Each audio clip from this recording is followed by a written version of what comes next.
So guys, molecular basis of inheritance. This is fourth chapter of our syllabus, that is biology standard 12. State board के 2023 के examinations के concern में हम लोग revise कर रहे हैं और कुछ हाइलाइटिंग पॉइंट्स दे रहे हैं मॉलिकुलर बेसिस ऑफ इनहेरिटेंस के। तो इस चैप्टर में आपको करना क्या है, देखिए सबसे पहला पॉइंट ये है कि ये जो चैप्टर है ये थर्ड चैप्टर से रिलेटेड चैप्टर है। Third chapter and fourth chapter, that is molecular basis of inheritance, ये दोनों चैप्टर बिलोंग करते हैं जेनेटिक्स सब्जेक्ट के साथ। ये जेनेटिक्स है जिसमें हम जीनोमिक्स को समझते हैं, जीन को समझते हैं, डीएनए जेनेटिक मटेरियल को समझते हैं, क्रोमोसोम को समझते हैं, राइट।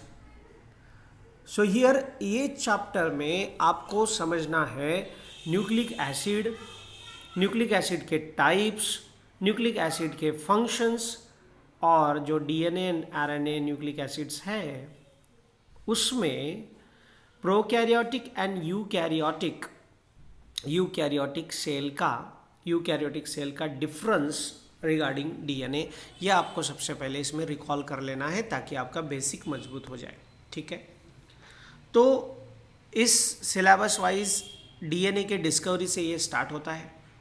डीएनए के डिस्कवरी के रिगार्डिंग आपको क्लियर कट कुछ पॉइंट ध्यान में रखना है कि 1869 में मेस्चर नाम के साइंटिस्ट ने वर्क शुरू किया और एक सब्सटेंस को आइसोलेट किया, एक केमिकल सब्सटेंस को उन्होंने आइसोलेट किया और उसका नाम उन्होंने रखा न्यूक्लिन। पॉइंट ध्यान में रखना है, न्यूक्लिन, ठीक है। अब केमिकली ये जो न्यूक्लिन था जिसमें बहुत ज़्यादा कंटेंट था फॉस्फोरस का, so it is highly containing high amount of phosphorus, and इसलिए इसकी जो प्रॉपर्टी थी वो एसिडिक प्रॉपर्टी थी, एंड देन इसी कारण से इसको न्यूक्लिक एसिड, उस न्यूक्लिन को फिर बाद में न्यूक्लिक एसिड नाम से जाना गया। 1900 के शुरुआत में मेस्चर ने न्यूक्लिन को it is a mixture of protein and nucleic acid भी कहा। अब actually there are two types of nucleic acid, एक डीएनए और दूसरा आरएनए। ये आपको सभी को भली भांति पता है। फिर आपको नेक्स्ट इस चैप्टर में करना क्या है, इस चैप्टर में 3 एक्सपेरिमेंट दिए गए हैं जिसमें प्रूव किया गया, जिसको मतलब एक्सपेरिमेंटल लेवल पे चेक किया गया कि DNA is a genetic material. मतलब एक्चुअली लोगों के सामने सवाल ये था कि जेनेटिक मटेरियल क्या होता है, जेनेटिक मटेरियल क्या होता है, कौन करता है जीन का कंट्रोल इनहेरिटेंस के लिए, and genes are located on chromosome. ये 1900 के अर्ली पीरियड में लोगों को पता चल गया था, साइंटिस्ट लोगों को पता चल गया था, एंड ज़्यादातर जेनेटिसिस्ट जो थे वो सोच रहे थे कि प्रोटीन बहुत बड़े मॉलिक्यूल होते हैं, मॉलिक्यूलर वेट उनका ज़्यादा होता है, कॉम्प्लेक्स होते हैं, और इसी कारण से शायद प्रोटीन के मॉलिक्यूल ही इंफॉर्मेशन जो है किसी भी लिविंग की वो स्टोर करते होंगे। बट ये सच नहीं था। वास्तव में जेनेटिक मटेरियल स्टोर करने वाला जो मॉलिक्यूल था वो कौन है, डीएनए है। कौन है, डीएनए है। और उसी को स्टडी करने के लिए बाद में कुछ एक्सपेरिमेंट्स हुए, एंड लगभग अराउंड 25 साल ये एक्सपेरिमेंट चले, और उसमें से कुछ चुनिंदा एक्सपेरिमेंट, कुछ सिलेक्टेड एक्सपेरिमेंट्स हमारे सिलेबस में दिए हैं। आपको करना क्या है, आपको 2 मार्क्स के लिए हर एक्सपेरिमेंट को प्रॉपरली समझना है और उसके कुछ हाइलाइटिंग पॉइंट्स आपको ध्यान में रखने हैं। पहला एक्सपेरिमेंट 1928 में ग्रिफिथ एक्सपेरिमेंट हुआ। ग्रिफिथ ने क्या किया, ग्रिफिथ ने स्ट्रेप्टोकोकस न्यूमोनी के इस स्ट्रेप्टोकोकस न्यूमोनी के बैक्टीरिया के 2 स्ट्रेन थे, वो 2 स्ट्रेन लिए, एक था यस टाइप, दूसरा था आर टाइप। यस टाइप जो था वो वायरुलेंट था, स्मूथ था, पैथोजेनिक था और वो एनकैप्सुलेटेड था।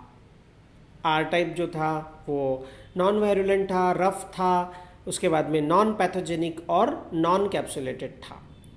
सिंपल सी लैंग्वेज है कि आर टाइप डिसीज प्रोड्यूस नहीं करता था, यस टाइप का जो स्ट्रेन है स्ट्रेप्टोकोकस न्यूमोनी का, वो डिसीज प्रोड्यूस करता था। एक्सपेरिमेंट कैसे किया, क्या किया, माइसेस के साथ ये एक्सपेरिमेंट किया गया, माइस के साथ एक्सपेरिमेंट किया गया और फिर बाद में उसके कुछ रिजल्ट भी आए और वो रिजल्ट्स के द्वारा ग्रिफिथ ने कंक्लूड किया, उस रिजल्ट्स के द्वारा ग्रिफिथ ने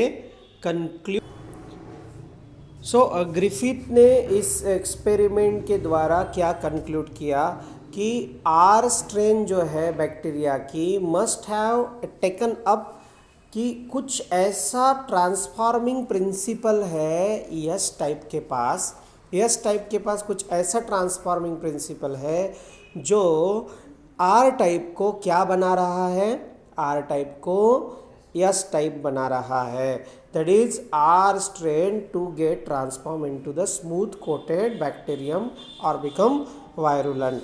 ठीक है, तो इसके साथ साथ फिर उसके बाद में ये कंक्लूजन हुआ।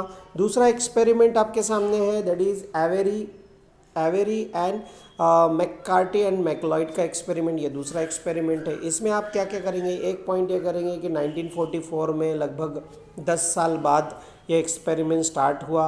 उसके बाद में ये 3 साइंटिस्ट जो थे, इन तीनों साइंटिस्ट ने क्या किया, उन्होंने डीएनए, आरएनए, प्रोटीन और अदर मटेरियल जो यस टाइप का जो हीट किल्ड सॉल्यूशन था उसमें से इसको प्यूरिफाइड कर लिया।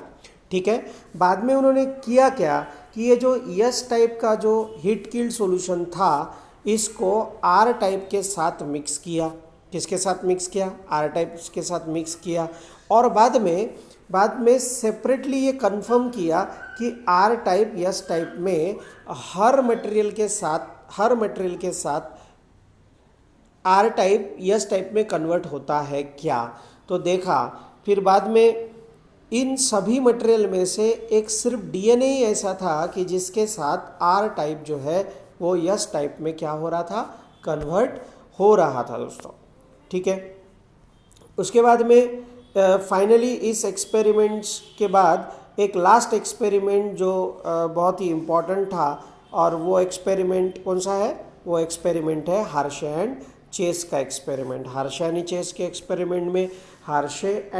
एक्सपेरिमेंट में दोनों ने क्या किया, हार्शे एंड चेस के एक्सपेरिमेंट में इन्होंने रेडियो एक्टिव आइसोटोप्स का यूज़ किया। किसका यूज़ किया, रेडियो एक्टिव आइसोटोप्स। फॉस्फरस का रेडियो एक्टिव आइसोटोप P32 का यूज़ किया और सल्फर दैट इज S35 का रेडियो एक्टिव आइसोटोप का यूज़ किया।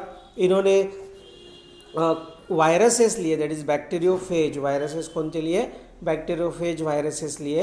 ये बैक्टीरियोफेज वायरसेस की विशेषता होती है कि बैक्टीरियोफेज का जो या फिर कोई भी वायरसेस का जो बॉडी होता है, उसका स्ट्रक्चर होता है, वो प्रोटीन और न्यूक्लिक एसिड से बना होता है। अब वायरसेस को जिस मीडियम में इन्होंने ग्रो किया उसमें रेडियो एक्टिव फॉस्फरस और कुछ ऐसे मीडियम में डाले जिसमें रेडियो एक्टिव सल्फर था।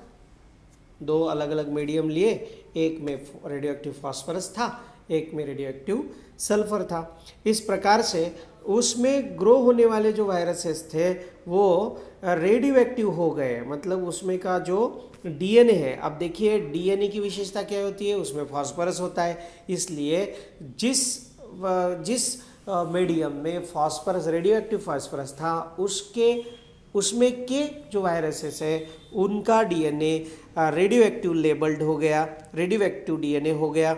और जिस मीडियम में क्या था, जिस मीडियम में सल्फर था उसमें का प्रोटीन रेडियो एक्टिव हो गया और डीएनए रेडियो एक्टिव नहीं हुआ। इस प्रकार से ये रेडियो एक्टिव फेजेस अलग अलग प्रकार से ई कोलाई नाम के बैक्टीरिया पे अटैक करने के लिए छोड़ दिए गए और फिर उसमें देखा गया रिजल्ट, फिर उसमें क्या देखा गया, रिजल्ट देखा गया, जिस रिजल्ट से ये कंफर्म हुआ कि एग्जैक्टली बैक्टीरियोफेज कौन सा मटेरियल अंदर भेजता है। ये डायग्राम आपको यहाँ पे शो करती है। यहाँ पे एक मीडियम है कि जिसमें सल्फर रेडियो एक्टिव हुआ था, और एक मीडियम है जिसमें क्या, फॉस्फोरस रेडियो एक्टिव हुआ था। इससे ये क्लियर कट समझ में आता है कि डीएनए क्या था, जेनेटिक मटेरियल था। यहाँ पे bacteria which were infected by virus with radioactive DNA, जो बैक्टीरिया जो रेडियो एक्टिव डीएनए से इन्फेक्ट हुए थे वे radioactive, and indicating DNA was the material that passes from the viruses to the bacteria. ये आपको ध्यान में रखना पड़ेगा। इसमें क्या ध्यान में रखना है आपको कि ऐसे वायरस जो डीएनए, जिनका डीएनए रेडियो एक्टिव हुआ था, उन वायरसेस ने जब बैक्टीरिया पर अटैक किया तो बैक्टीरिया के शरीर में, बैक्टीरिया के सेल में वायरसेस के द्वारा सिर्फ डीएनए गया, और ये रेडियो एक्टिव ऐसे करने के बाद ये समझ में आ गया था। ठीक है, so therefore the genetic material that passes from viruses to bacteria was nothing but a DNA, ऐसा प्रूव हो गया। अगर इसको अलग पैटर्न में इसको अलग पैटर्न में बोला जाए तो कैसा बोलेंगे कि डीएनए ही जेनेटिक मटेरियल है। उसके बाद में डीएनए का पैकेजिंग नाम का कंसेप्ट आता है। देखिए, डीएनए किसी भी सेल के अंदर ओनली डीएनए नहीं रहता है, क्योंकि एक बहुत ही इम्पॉर्टेंट बात है, और वो बात ये है कि डीएनए, क्योंकि length of the DNA double helix molecule ये बहुत ज़्यादा होती है। अगर किसी भी मैमेलियन डीएनए के बारे में हम लोग बात करें तो वो उसका लेंथ जो है वो लगभग 2.2 मीटर है दोस्तों, है ना। तो इतना बड़ा डीएनए इतने छोटे साइज के न्यूक्लियस में कैसे बैठेगा, क्योंकि टिपिकल न्यूक्लियस की जो साइज़ है वो लगभग 10⁻⁻⁶ मीटर होती है। और इतना लंबा डीएनए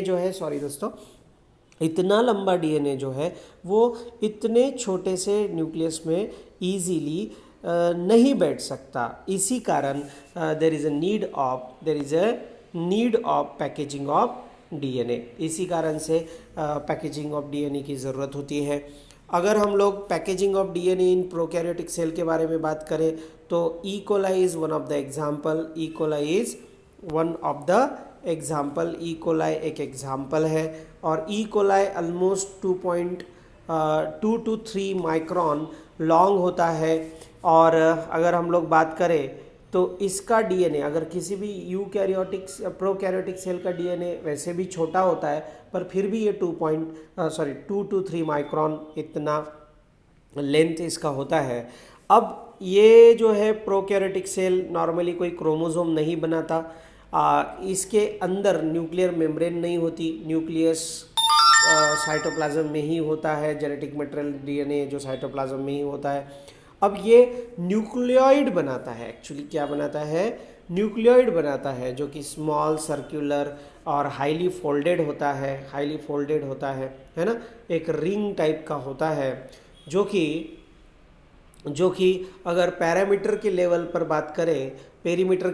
बात करें तो इसका पेरीमीटर होगा 1100 माइक्रोन मीटर, इतना इसका पेरीमीटर होता है, जिसमें लगभग 4.6 मिलियन बेस पेयर्स आपको दिखाई देते हैं। वो जो डीएनए है प्रोकैरियोटिक सेल का वो लगभग 1100 माइक्रोमीटर का होता है, और 4.6 मिलियन इतने सारे उसमें क्या होते हैं। ठीक, तो ये अप्रॉक्सीमेटली साइज़ कितना लेंथ होता है, तो 1.1 मीटर होता है।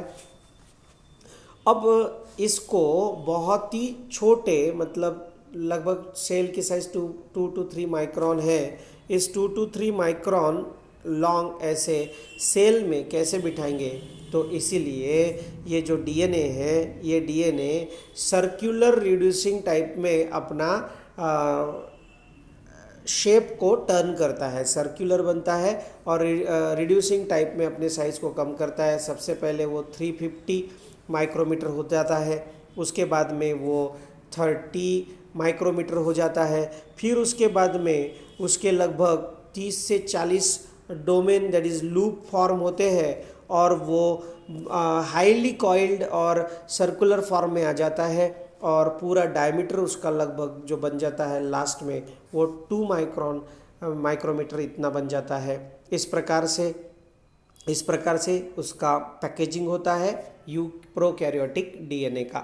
अब इसमें पैकेजिंग के लिए उसके पास जो स्पेशल टाइप का प्रोटीन होता है वो होता है histone like DNA binding protein. कौन सा प्रोटीन होता है?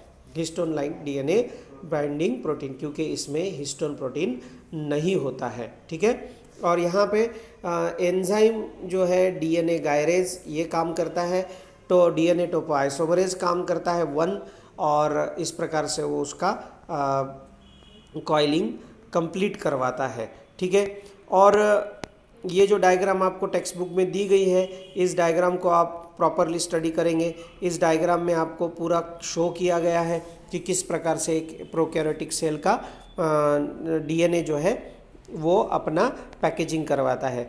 अभी नेक्स्ट वाला टॉपिक हमारे सामने वो है पैकेजिंग ऑफ यूकैरियोटिक सेल। देखिए, यूकैरियोटिक सेल का जो पैकेजिंग है, पैकेजिंग इन यूकैरियोटिक सेल के बारे में अगर हम लोग बात करें तो यहाँ पे मैं आपको समझाऊंगा। देखिए, यूकैरियोटिक सेल में जो पैकेजिंग हो रहा है, ये न्यूक्लियस भी बड़ा है से न्यूक्लियस इसका बहुत ज़्यादा ऑर्गेनाइज होता है, न्यूक्लियर मेम्ब्रेन होती है, न्यूक्लियोलस होता है, और इसमें जो जेनेटिक मटेरियल होता है वो थ्रेड लाइक होता है, जो कि आगे चलकर क्या बन जाता है? आगे चलकर क्रोमोसोम बन जाता है। ये हमने समझा। फिर अब एक क्रोमोसोम जो है ये बनता है किससे? DNA along with histone and non histone protein से बनता है। ठीक है, ये जो सारी चीज़ें हैं ये कॉर्नबर्ग नाम के साइंटिस्ट ने 1974 में क्या की थी? रिपोर्ट की थी, डिस्कवर्ड की थी। एंड उसके बाद में ये जो डीएनए है, ये डीएनए यूकैरियोटिक सेल में का कॉइलिंग एंड सुपर कॉइलिंग के पैटर्न में जाता है और एक क्रोमोसोम बना देता है। ठीक है, अब एक्चुअली हिस्टोन प्रोटीन जो है इसमें लाइसिन एंड आर्जिनाइन के रेसिड्यूज होते हैं। लाइसिन एंड आर्जिनाइन के क्या होते हैं? रेसिड्यूज होते हैं। लाइसिन एंड आर्जिनाइन नाम के रेसिड्यूज होते हैं। हिस्टोन प्रोटीन जो है वो लाइसिन और आर्जिनाइन के रेसिड्यूज से बना होता है। ठीक है, अब ये जो हिस्टोन प्रोटीन है ये एक ऑक्टोमर होता है। हिस्टोन प्रोटीन क्या होता है? ऑक्टोमर होता है, जिसमें 8 मोनोमर्स होते हैं इसी लाइसिन और आर्जिनाइन के रेसिड्यूज से बने हुए। अब ये 8 मॉलिक्यूल्स जो है, 8 मोनोमर जो है वो इस प्रकार से आपको दिखाई देंगे। इसमें 2 होते हैं H2A के, 2 होते हैं H2B के, और 2 होते हैं H3 के, और 2 होते हैं H4 के। इस प्रकार से ये ऑक्टोमर बन जाता है। और इस ऑक्टोमर के अलोंग डीएनए क्या होता है? रैप होता है। डीएनए क्या होता है? रैप होता है। अब ऐसा स्टेबिलिटी क्यों मेंटेन हो सकती है? तो स्टेबिलिटी मेंटेन होने का कारण, सबसे बड़ा कारण ये है कि निगेटिवली चार्ज होता है डीएनए। डीएनए कैसा होता है? निगेटिवली चार्ज होता है। और जो ऑक्टोमर होता है वो ऑक्टोमर जो है वो पॉजिटिवली चार्ज होता है। ऑक्टोमर कैसा होता है? ऑक्टोमर पॉजिटिवली चार्ज होता है। इसी के कारण डीएनए प्लस हिस्टोन प्रोटीन का जो एक कंबाइंड स्ट्रक्चर होता है वो न्यूक्लियोसोम के नाम से जाना जाता है। ठीक है, तो ये न्यूक्लियोसोम जो है, इस न्यूक्लियोसोम में आपको 2 मार्क्स का क्वेश्चन आएगा। Draw the well level diagram of nucleosome. Draw the well level diagram of nucleosome, structure of nucleosome. उसमें अगर आपको नोट आती है तो आपको ये सारे पॉइंट लिखना है। एक न्यूक्लियोसोम जो है, एक न्यूक्लियोसोम में लगभग 200 बेस पेयर का डीएनए एंगेज हो जाता है, और उसमें अबाउट 146 बेस पेयर का जो डीएनए होता है वो एक्चुअल में हिस्टोन प्रोटीन के अलोंग रैप होता है, ठीक है, उसे कोर डीएनए बोलते हैं। और जो बचा हुआ डीएनए है, मतलब लगभग कितना होगा वो, लगभग होगा 54 बेस पेयर का। कितना होगा वो, 54 बेस पेयर का। तो 54 बेस पेयर का जो डीएनए है वो डीएनए लूज रहता है या in contact of histone protein नहीं रहता है, उसको लिंकर डीएनए के नाम से जाना जाता है। अब इस प्रकार का जो स्ट्रक्चर बन जाता है, मतलब न्यूक्लियोसोम ऐसे रिपीटेड स्ट्रक्चर जब बनते हैं, तो ये स्ट्रक्चर जो है ये बीड्स ऑन स्ट्रिंग के नाम से जाने जाते हैं। और ये स्ट्रक्चर हमें अगर क्लियरली और बहुत अच्छे से देखना है तो हमें इलेक्ट्रॉन माइक्रोस्कोप के अंडर में देखना होगा, ठीक है। ये जो डीएनए हेलिक्स है अब 200 base pairs wrap around the histone octamer, अब ये बहुत ही इंपॉर्टेंट पॉइंट रहेगा इसमें का। पॉइंट क्या है, पॉइंट ये है कि ये जो 200 बेस पेयर का जो डीएनए है जिसने हिस्टोन प्रोटीन के अलोंग अपना रैपिंग किया है, वो एग्जैक्टली डीएनए कितना टर्न बनाता है ऑक्टोमर के अलोंग, तो ये टर्न होता है 1 3/4 टर्न। कितना होता है, 1 3/4 टर्न, ठीक है। अब देखिए जो न्यूक्लियोसोम बने हैं, ऐसे 6 न्यूक्लियोसोम कॉइल्ड होते हैं और क्या बनाते हैं, सोलेनॉइड बनाते हैं, और वो एक टेलीफोन वायर के जैसे दिखते हैं, ठीक है। उसके बाद में ये जो क्रोमैटिन मटेरियल है pack to form the solenoid, जिसका स्ट्रक्चर लगभग 30 नैनोमीटर का होता है डायमीटर के फॉर्म में। फिर वही structure coiling and super coiling में जाता है जो क्रोमैटिन फाइबर बनाता है। वो फिर से अगर और सुपर कॉइल्ड हो जाता है तो उससे क्रोमैटिड बनते हैं। फाइनल स्ट्रक्चर जो होता है क्रोमैटिड होता है, और जब 2 क्रोमैटिड एक साथ आते हैं तो क्रोमोसोम बनता है, मोनैड क्रोमोसोम बनता है। और इस प्रकार से एक क्रोमैटिड का जो डायमीटर होता है या उसका थिकनेस होता है वो लगभग होता है 700 नैनोमीटर का। कितना होता है, 700 नैनोमीटर का। और एक फुल्ली डिफाइंड क्रोमोसोम जो है, जो डायट क्रोमोसोम है, वो 1400 नैनोमीटर का होगा। इस प्रकार से ये पैकेजिंग ऑफ डीएनए जो है आपको यहाँ पे समझना है, पूरा करना है। Histone protein and non histone protein इस प्रकार से दोनों इसमें सम्मिलित होते हैं। इस प्रकार से ये डायग्राम्स आपको समझनी है। ये बीट्स ऑन स्ट्रिंग स्ट्रक्चर है, उसके बाद में क्रोमैटिड का स्ट्रक्चर है, उसके बाद में नीचे आपको सोलेनॉइड फाइबर का स्ट्रक्चर दिखाया गया है। उसके बाद में ये पूरा पैकेजिंग आपको यहाँ पे क्लियर करना है। तो पैकेजिंग ऑफ डीएनए 4 मार्क्स के लिए प्रश्न आ सकता है। समझ में आया आप लोगों को, ठीक है। तो यहाँ पे देखिए क्रोमोसोम पे 2 प्रकार के मटेरियल होते हैं, एक होता है हेटेरोक्रोमैटिन, एक होता है यूक्रोमैटिन। ये एक अलग से पॉइंट हैगा कि 1 मार्क्स के लिए भी पूछा जा सकता है हेटेरोक्रोमैटिन क्या है और यूक्रोमैटिन क्या है। तो देखिए हेटेरोक्रोमैटिन जो है जिसमें क्रोमोसोम पे का ऐसा डीएनए है जो एक्चुअल में जेनेटिकली एक्टिव नहीं है, और हेटेरोक्रोमैटिन किसी भी यूक्रोमैटिन से 2 से 3 टाइम्स ज़्यादा होता है। यूक्रोमैटिन में जितना डीएनए होगा उससे 2 to 3 टाइम्स ज़्यादा डीएनए किस में होगा, हेटेरोक्रोमैटिन में होगा। ये आपको समझना है। यूक्रोमैटिन की अगर बात हम लोग करें तो euchromatin is the real genetic material. Euchromatin क्या है, रियल जेनेटिक मटेरियल है। एक ऐसा रीजन है जो अगर स्टेन किया जाए, क्रोमोसोम जब स्टेन करेंगे तो क्रोमोसोम में लाइट स्टेनिंग जो होगा वो यूक्रोमैटिन का होगा, और ये जेनेटिकली एक्टिव होता है, ट्रांसक्रिप्शनली एक्टिव होता है, और जो हेटेरोक्रोमैटिन है वो ट्रांसक्रिप्शनली एक्टिव नहीं होता, ठीक है। इस प्रकार से ये पोर्शन था, that is packaging of DNA. उसके बाद में डीएनए का रेप्लिकेशन एक नया टॉपिक है, एंड रेप्लिकेशन ऑफ डीएनए फिर से 4 मार्क्स के लिए आपको पूछा जा सकता है, रेप्लिकेशन ऑफ डीएनए। तो देखो रेप्लिकेशन ऑफ डीएनए जो है इस टॉपिक में क्या सीखना है, क्या कर जाना है, डीएनए का रेप्लिकेशन। तो पहला पॉइंट आएगा कि डीएनए का रेप्लिकेशन मतलब डीएनए की कॉपी बनना, एक डीएनए से 2 बनना। सो डीएनए में ऐसी एबिलिटी है कि जो अपने आप में क्या कर सकता है, कॉपी बना सकता है, अपने आप की डुप्लीकेसी कर सकता है। एक्चुअली डीएनए एक जेनेटिक मटेरियल है जिसपे उस ऑर्गेनिज्म के या उस सेल की सारे फंक्शन की इंफॉर्मेशन होती है, मतलब उस अदर फंक्शंस और उसका खुद का भी फंक्शन। डीएनए अपने आप में डबल हो सकता है, ये भी तो एक फंक्शन ही है, इसलिए इसको 2 पार्ट में डिवाइड किया गया है, हेटेरोकैटालिटिक फंक्शन, हेटेरोकैटालिटिक फंक्शन। इसमें डीएनए का सिंथेसिस करना, ये उसकी खुद की कॉपी बनाना है, दैट इज ऑटोकैटालिटिक फंक्शन है, ठीक है। DNA direct the synthesis of DNA itself, synthesis of DNA itself मतलब खुद की कॉपी बनाना, मतलब ऑटोकैटालिटिक फंक्शन। और इसके व्यतिरिक्त जो भी फंक्शन है उसको बोलेंगे हेटेरोकैटालिटिक फंक्शन।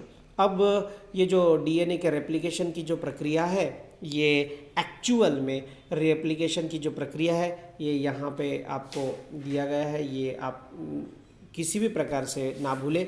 ये रेप्लिकेशन की जो प्रक्रिया होती है ये सेल साइकिल में हमें देखने को मिलती है। सेल साइकिल में जो इंटरफेज होती है उसके यस फेज में आपको रेप्लिकेशन ऑफ डीएनए की प्रक्रिया देखने को मिलती है। दूसरा एक हाईलाइटिंग पॉइंट रहेगा कि रेप्लिकेशन ऑफ डीएनए जो है वो हमेशा सेमी कंजर्वेटिव मेथड होती है।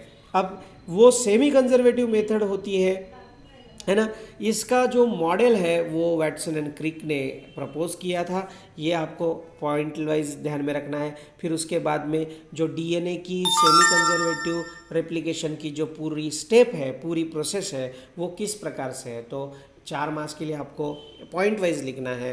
पहला सब टाइटल रहेगा एक्टिवेशन ऑफ न्यूक्लियोटाइड। आपको पता है डीएनए किससे बनता है, न्यूक्लियोटाइड से बनता है। तो न्यूक्लियोटाइड एक्चुअल में इनएक्टिव फॉर्म में होते हैं, मोनोफॉस्फेट के रूप में होते हैं। आपको दिए गए हैं DAMP, DGMP, DCMP and DTMP, that is all the monophosphate forms of the nucleotide. सबसे पहले तो फॉस्फोराइलेज एंजाइम की मदद से और ATP की मदद से इनका एक्टिवेशन होगा और ये बन जाएंगे deoxyribonucleotide triphosphate, that is DATP, DGTP, DCTP, DTTP। Clear? अब ये एक्टिव हो चुके हैं तो दूसरी प्रोसेस जो है वो होगी ओरिजिन पे एक्शन होगी। ओरिजिन क्या है, तो देखिए अगर आप प्रोकैरियोटिक सेल के बारे में बात कर रहे हैं तो उसके डीएनए की लेंथ छोटी होती है, इसलिए ओरिजिन एक ही होगा, ठीक है। और यूकैरियोटिक सेल के बारे में अगर हम बात करें तो जो ओरिजिन है वो एक से ज़्यादा होते हैं। ये आपको दिया गया है कि in prokaryotic cell there is only 1 replicon. इसका मतलब एक ही सेगमेंट है जहाँ पे स्टार्टिंग होगी एंड होगा, दैट इज़ रेप्लिकॉन, उसको बोलते हैं रेप्लिकॉन। रेप्लिकेशन का प्रोसेस का स्टार्टिंग होगा ओरिजिन के पास और टर्मिनेटर के पास समाप्त होगा, इसको बोलेंगे रेप्लिकॉन। बट यूकैरियोटिक सेल में ऐसा नहीं होता, ये एक से ज़्यादा होते हैं और वो प्रक्रिया यहाँ पे हमें यूकैरियोटिक सेल का देखना है, ठीक है। ओरिजिन को O से इंडिकेट किया जाता है, ओरिजिन को O से इंडिकेट किया जाता है। आप यहाँ पे देखिए आपको दिया गया है ना। तो ओरिजिन पे फिर प्रक्रिया आगे कैसी बढ़ती है तो वो भी आपको हाईलाइटिंग समझना है। एंडोन्यूक्लिएजेस जो एंजाइम होता है वो सबसे पहले डीएनए पे एक्शन करता है, ठीक है। टेम्पररी निक फॉर्म होगी, है ना, और शुगर फॉस्फेट बैकबोन जो है वो टूट जाएगा या फिर फॉस्फोडाइस्टर बॉन्ड टूट जाएगा। उसके बाद में नेक्स्ट स्टेप रहेगी unwinding of DNA molecule. DNA का मॉलिक्यूल हमेशा से वाइंडिंग फॉर्म में होता है, हेलिकल स्ट्रक्चर उसका होता है। तो एंजाइम डीएनए हेलिकेज जो है वो उस पर एक्शन करेगा और एक्शन करने से ही क्या हो जाएगा, हाइड्रोजन बॉन्ड ब्रेक हो जाएंगे। कौन से बॉन्ड ब्रेक होंगे? हाइड्रोजन बॉन्ड ब्रेक होंगे और वहाँ से ओरिजिन के पास से डीएनए के स्ट्रैंड जो है वो सेपरेट और अनवाइंड हो जाएंगे। इसी कारण वहाँ पे वाई शेप का एक रेप्लिकेशन फोर्क तैयार हो जाएगा और ये जो सेपरेटेड स्ट्रैंड है इनको टेम्पलेट के नाम से जाना जाएगा। तो जो ओल्ड डीएनए, जो पेरेंट डीएनए है, इसके पास सेपरेटेड वाई शेप फोर्क में आपको 2 टेम्पलेट स्ट्रैंड मिलेंगे। अब ये जो 2 टेम्पलेट स्ट्रैंड है ये रिकॉइलिंग होने से बचाए जाते हैं किस प्रोटीन से, that is single strand binding protein से, जिसको SSBP बोला जाता है ना। ये दोनों सेपरेटेड टेम्पलेट स्ट्रैंड को अटैच रहता है और फिर बाद में पॉलीन्यूक्लियोटाइड स्ट्रैंड तैयार होने के लिए रेडी हो जाता है। इस प्रकार से डायग्राम आप देख सकते हैं। ये डायग्राम आपको देना है एग्जाम में, ये वाई शेप स्ट्रक्चर बताना है ना। ये डायग्राम ये यहाँ पे जो आपको दिख रहा है ये वाला और ये वाला, ये दोनों जो है ये एक ये स्ट्रैंड और ये स्ट्रैंड, ये दोनों टेम्पलेट स्ट्रैंड है। ये टेम्पलेट स्ट्रैंड है और इन दोनों स्ट्रैंड पर ये स्ट्रैंड और ये डीएनए का स्ट्रैंड, ये दोनों स्ट्रैंड नए सिंथेसाइज होने वाले हैं, है ना। इस डायग्राम की मदद से आपको ये पूरा बताना होगा। उसके बाद में नेक्स्ट स्टेप, इसकी जो नेक्स्ट स्टेप रहेगी वो स्टेप रहेगी रेप्लिकेशन फोर्क, जो ऑलरेडी मैं आपके साथ डिस्कस कर चुका हूँ, है ना। Synthesis of new DNA strand. अब दोनों के दोनों जो टेम्पलेट है, बात समझ में आ रही है ना। दोनों जो टेम्पलेट है, क्योंकि ये रिवीजन है, इसमें हम बहुत धीरे धीरे नहीं चल सकते, हमें रैपिडली पूरा पोर्शन कवर करना होता है। इसलिए देखिए जो सेपरेटेड टेम्पलेट स्ट्रैंड है उन दोनों स्ट्रैंड पर अब क्या होगा न्यू कॉम्प्लीमेंट्री डीएनए के स्ट्रैंड्स का सिंथेसिस होगा। ठीक है।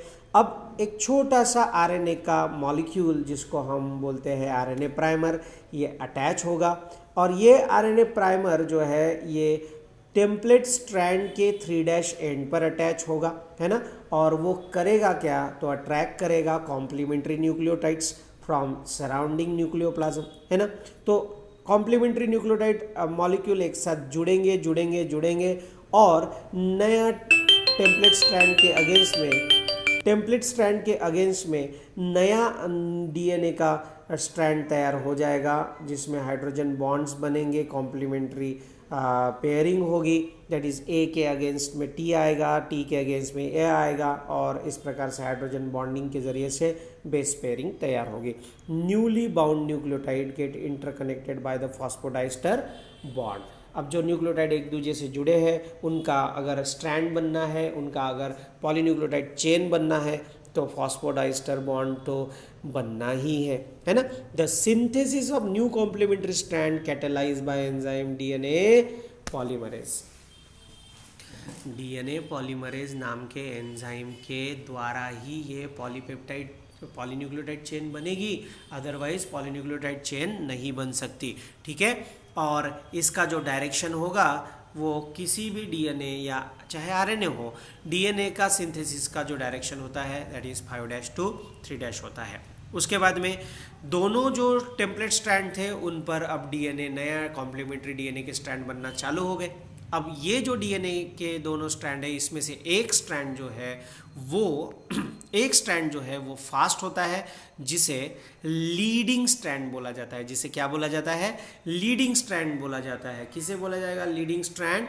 देखिए जिस टेम्पलेट स्ट्रैंड का 3' एंड फ्री होता है उस पर जो डीएनए का स्ट्रैंड तैयार होता है उसको बोलते हैं लीडिंग स्ट्रैंड और टेम्पलेट को बोलते हैं लीडिंग टेम्पलेट। तो सिंपल लैंग्वेज में देखो, पेरेंटल डीएनए के जो 2 सेपरेटेड स्ट्रैंड थे उसमें किसी का ना किसी का 3' एंड फ्री होगा और किसी का ना किसी का 5' एंड फ्री होगा। जिस टेम्पलेट स्ट्रैंड का 3' एंड फ्री होगा उसको लीडिंग टेम्पलेट बोलो, 3' एंड जिसका फ्री होगा उसको लीडिंग टेम्पलेट बोलो और जिसका 3' एंड फ्री होगा उसको लैगिंग टेम्पलेट बोलो। ठीक है। अब लीडिंग टेम्पलेट के अगेंस्ट में कॉम्प्लीमेंट्री कोणता स्ट्रैंड तैयार होगा, लीडिंग स्ट्रैंड तैयार होगा, और लैगिंग के अगेंस्ट में कॉम्प्लीमेंट्री लैगिंग स्ट्रैंड तैयार होगा। ठीक है, इस प्रकार से दो एंटी पैरेलल स्ट्रैंड तैयार हो जाएंगे और दोनों का जो डायरेक्शन है फॉर्मेशन का वो 5' to 3' रहेगा। One of the newly synthesise strand develops continuously towards the replicating fork is called as leading strand, और जो दूसरा है जो डिसकंटिन्यूअस फॉर्मेट में तैयार होता है उसको लैगिंग स्ट्रैंड बोला जाता है। ठीक है, ओकाज़की फ्रैगमेंट्स किसे बोला जाता है, जो डिसकंटिन्यूअस इस प्रकार से जो स्ट्रैंड तैयार होगा उसमें छोटी छोटी गैप्स रहेगी और इन गैप्स को ओकाज़की फ्रैगमेंट्स के नाम से जाना जाता है, क्योंकि इसका स्टडी जो है, इसका स्टडी एक जापानीज साइंटिस्ट ओकाज़की ने किया था, इसलिए इन्हें ओकाज़की फ्रैगमेंट्स कहा जाता है। बाद में कुछ ही समय के बाद ये जो ओकाज़की फ्रैगमेंट्स होते हैं ये एक दूसरे से ज्वाइन हो जाते हैं with the help of DNA ligase enzyme, और बाद में आरएनए प्राइमर जो है डीएनए पॉलीमरेज रिमूव कर देते हैं, मतलब आरएनए प्राइमर जो है वो रिमूव हो जाते हैं because of the DNA polymerase and replace by the DNA sequence with the help of DNA polymerase 1। ये होगा प्रोकैरियोट में, और डीएनए पॉलीमरेज 3 जो है वो होगा यूकैरियोटिक सेल में। ठीक है, डीएनए गायरेज नाम का एंजाइम जो है वो डबल हेलिक्स फॉर्म कर लेता है और 2 डीएनए के मॉलिक्यूल तैयार हो जाते हैं। इस प्रकार से डॉटर डीएनए मॉलिक्यूल फॉर्म हो जाता है और ये पूरी प्रक्रिया सेमी कंजर्वेटिव होती है। यहाँ तक सबको समझ में आ गया। इसके बाद का जो कंसेप्ट है वो है जो आपको रेप्लिकेशन ऑफ डीएनए में नहीं लिखना है, इसको सेपरेटली पूछा जाएगा, इसको सेपरेटली आपको पूछा जाएगा और उसमें आपको ये पूछा जाएगा कि give the experimental confirmation of the semi conservative method of replication. तो semi conservative method of replication को समझने के लिए equilibrium density gradient centrifugation technique का यूज़ दैट इज़ किसने किया, मिज़लसन्स और स्टैल ने किया। मिज़लसन्स एंड स्टैल ने 1958 में इसको एक्सपेरिमेंटली प्रूव करके दिखाया। इस एक्सपेरिमेंट को ई कोलाई के मदद से उन्होंने प्रूव करके दिखाया था, जिसमें उन्होंने मल्टीपल टाइम रेप्लिकेशन की प्रक्रिया होने दी, बट इस प्रक्रिया में उन्होंने नाइट्रोजन का लाइट नाइट्रोजन जिसको बोला जाता है दैट इज़ N14 जो रेगुलर होता है, और एक दूसरा नाइट्रोजन का रेडियो एक्टिव आइसोटोप लिया जिसको N15 के नाम से जाना जाएगा। It is the heavy isotopic nitrogen. ठीक है, तो यहाँ पे इस एक्सपेरिमेंट के थ्रू इस डायग्राम को देखिए आप, इस डायग्राम में आपको वो समझ में भी आ जाएगा। इस एक्सपेरिमेंट के थ्रू उन्होंने ये कंफर्म करवा दिया, ये प्रूव कर दिया कि एग्जैक्टली जो रेप्लिकेशन की प्रक्रिया होती है वो सेमी कंजर्वेटिव होती है। ठीक है, तो इस प्रकार से